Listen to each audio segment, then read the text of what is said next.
so? Well, I've been able to go into classes and think differently. Think differently. How do you think differently? Well, I began to pay more attention in classes, and I started to actually take pride in my work. Macbeth actually gave me a lot more confidence than my first play. It gave me a confidence in my own intellectual abilities. Wow, that's very profound. Now, Ashley, what's it like being one of the newcomers to drama?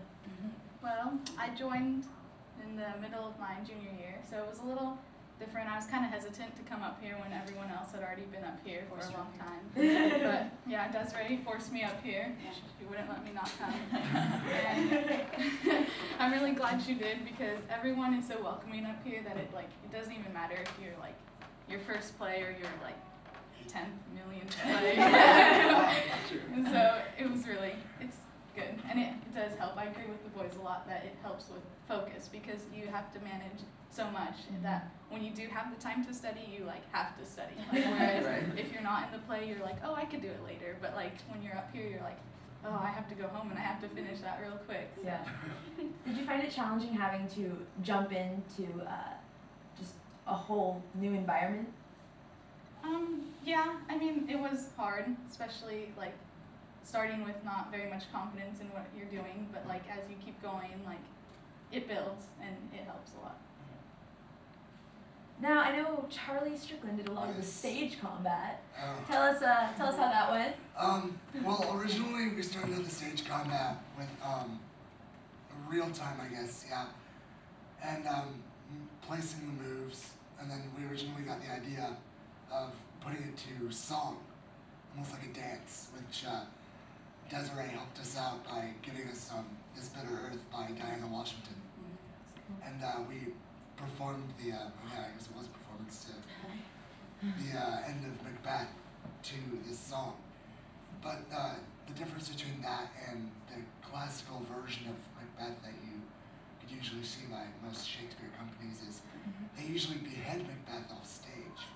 But we actually killed him on stage and had them mosey on down to hell. Casual, just moseyed on over there.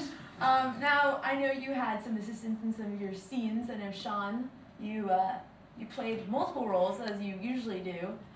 Tell us what it's like to be in not just one specific spot. Well, in my last play, Princess Bride, I was Vizzini, the impressive Claire Two Men, and Miracle Max, and I just find it so fun to use all the mannerisms and the accents to display different characters, just shifting one right after the other. It's a challenge, but it's one I really like to do. It's a great thing to do. Are we still going with the Hecate scenes? Okay. Now, Joey Poole, I know he's not here right now, but I know he played Hecate. Do you, was it hard for all the witches to sort of grasp this sense of evil and then form it with Hecate and see how that Oh, there's Hecate. Hey! Yes. Missed me! Everyone missed me? Yeah. Alright. Yes.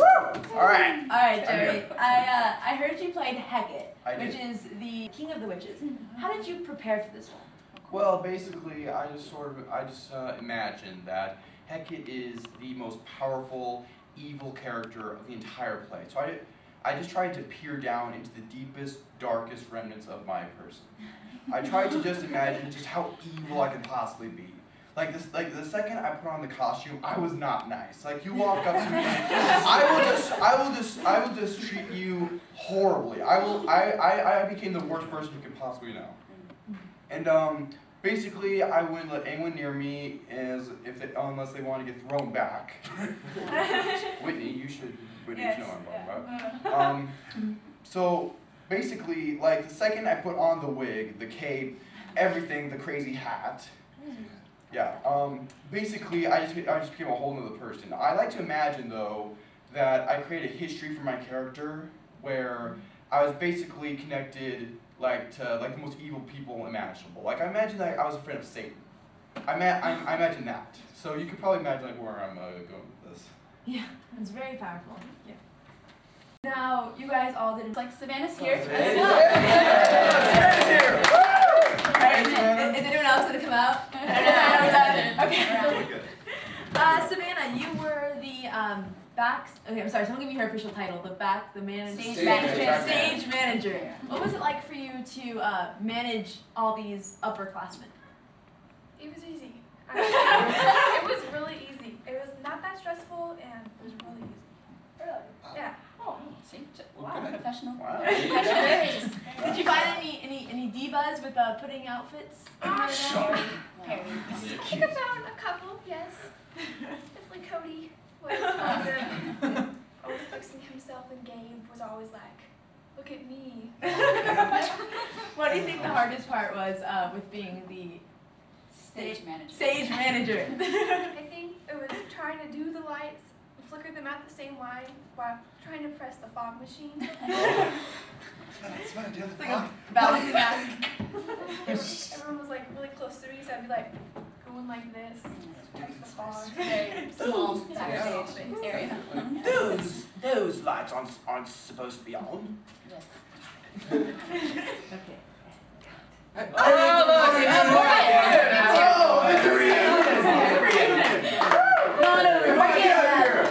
Get up here, we love Here, you. buddy. Excellent. All right. Now, Morgan, this was your first drama production, right? Yes. What was it like working with these people? That's what It was always so much fun. Like, they always made it really, really fun. And it was always really cool, and every day was a different thing. Yeah. Did you find a change in your, I know a lot of people talked about their student life and how it helped them in their school work. Did you feel it had the same effect on you? Yeah, it made me understand literature more, but it also made me more attentive in all my classes. And actually, I felt more at home at school. Like, with all the kids around, I was able to connect with more people. Oh. That's true. That's true.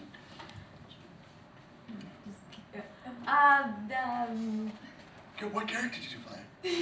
Yeah. I played Lennox in Murderer Number 2. What was it like playing Murderer Number 2? It was really intense, especially when you really got into it. Mm-hmm. Did Mr. Macbeth help you understand the text as well as the emotion of such murder? Oh yes. He definitely understood. He helped me understand what I was really trying to say when I was talking to Macbeth, as well as the other murderers, and how to pursue. And thanks to Patty, it helped me pursue my actions. Really quick, ask that question. Now, Paul, I know that you had a lot to do with the set, and tell us how, like, the things that you had to do. Right. And what, Okay, so first of all, did you build it all, or? well, I designed the set and then did construct most of it. We had lots of help though as far as painting as well. That was one of the big things. But pretty much the set is a stone castle of Macbeth and also Macbeth's castle. And Made out of. yeah, it's made out of foam that we did some acetone You on. couldn't tell. It was amazing. Right. So in the 3 color palettes, we didn't want to have it too dark like a medieval castle. So we worked with more of the tans and the grays to layer that color to make the contrast that we wanted. And so in that, it was really fun to get together and paint and put it up, and it was quite a fun thing to Put do. it up and it's repaint. great. Right, exactly. Repaint after each Center show. banners. Yeah, I mean it's quite cool to be able to see something in your head and then have it, up on the stage exactly how Well, you the see set it. was beautiful, and thank you all for your time. And Oliver auditions are in February, so everyone come out to audition, and I can't wait to talk to you guys after that.